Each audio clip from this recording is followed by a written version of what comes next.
Hello everyone, welcome to Banu Sami Kitchen.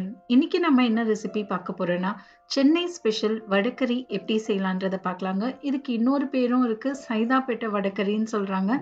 அது ஏன் சொல்றாங்கன்னு எனக்கு தெரியாது. உங்களுக்கு தெரிஞ்சா நீங்க எனக்கு கமெண்ட்ஸ்ல சொல்லுங்க. இந்த வடகறி பாத்தீங்கன்னா இட்லி தோசைக்கெல்லாம் சூப்பரா இருக்குங்க. இதே அளவுகளோட நீங்களும் ட்ரை பண்ணுங்க, உங்களுக்கும் இது சூப்பராகவே வரும். வாங்க இது எப்படி செய்யலான்றதை பார்க்கலாம். வீடியோக்குள்ள போறதுக்கு முன்னாடி மறக்காம சப்ஸ்கிரைப் பண்ணுங்க அண்ட் பெல் ஐகானை கிளிக் பண்ணுங்க. நான் இங்க அரை கப் அளவுக்கு கடலைப்பருப்பை ஒரு 2ல இருந்து 3 மணி நேரம் ஊற வச்சிருக்கேங்க. ஒரு 3 மணி நேரம் ஊறட்டும். இதை ஒரு மிக்ஸி ஜாருக்கு தண்ணியை வடிகட்டிட்டு சேர்த்துக்கோங்க. கொஞ்சம் கூட தண்ணி இருக்கக்கூடாதுங்க. தண்ணி இருந்ததுன்னா நமக்கு எண்ணெய் ஜாஸ்தியா பிடிக்க ஆரம்பிச்சிடும். அதனால தண்ணியை சுத்தமா வடிகட்டிட்டு இதுல நீங்க சேர்த்துக்கோங்க. இது கூடவே நாம இப்போ இதுல 1/4 டீஸ்பூன் அளவுக்கு சோம்பு சேர்த்துக்கலாம். சேர்த்துட்டு கொஞ்சம் கூட தண்ணி சேர்க்காம இதை நம்ம கொரகொரப்பா அரைச்சி எடுத்துட்டு வந்துடலாம்.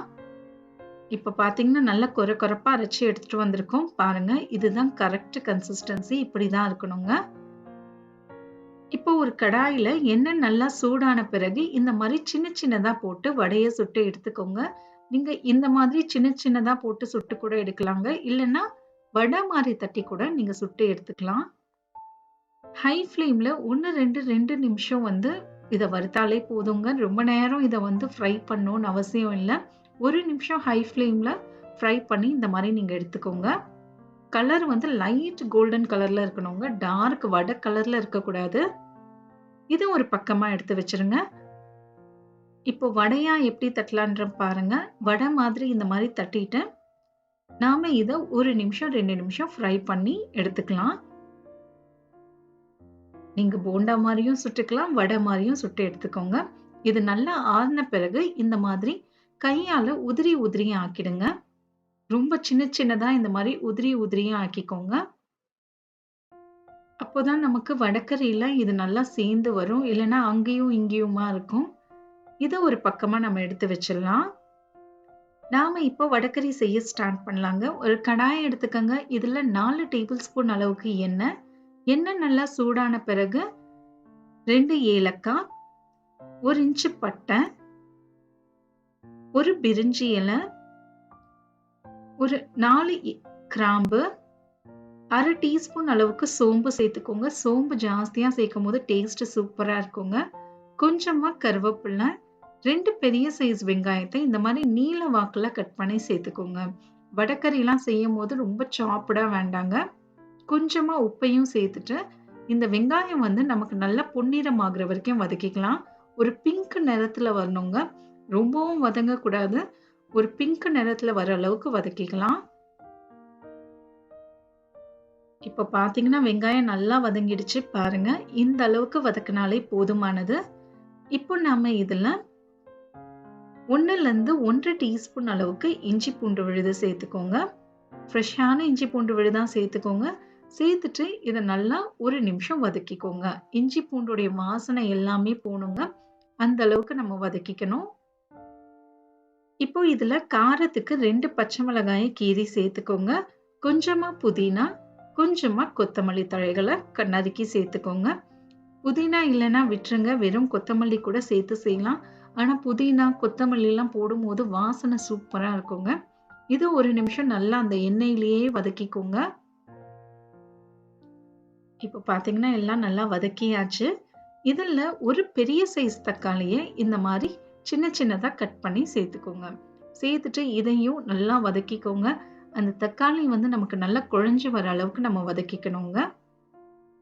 பாருங்க, இந்த அளவுக்கு நம்ம வதக்கணும். தக்காளி நல்லா சுருண்டு வரணும். இப்போ நாம இதுல மசாலா பொருட்களை சேர்த்துக்கலாம். 1/4 டீஸ்பூன் மஞ்சள் பொடி, 1ல இருந்து 1 டீஸ்பூன் அளவுக்கு மிளகாய் தூள், 2 டீஸ்பூன் தனியாத்தூள், 1 டீஸ்பூன் அளவுக்கு சீரகத்தூள் சேர்த்துக்கோங்க. உங்க காரத்துக்கு ஏத்தாப்புல நீங்க சேர்த்துக்கணுங்க மிளகாய் தூள். சேர்த்துட்டு மிதமான சூட்ல இதை 1 நிமிஷம் நல்லா வதக்கிக்கோங்க.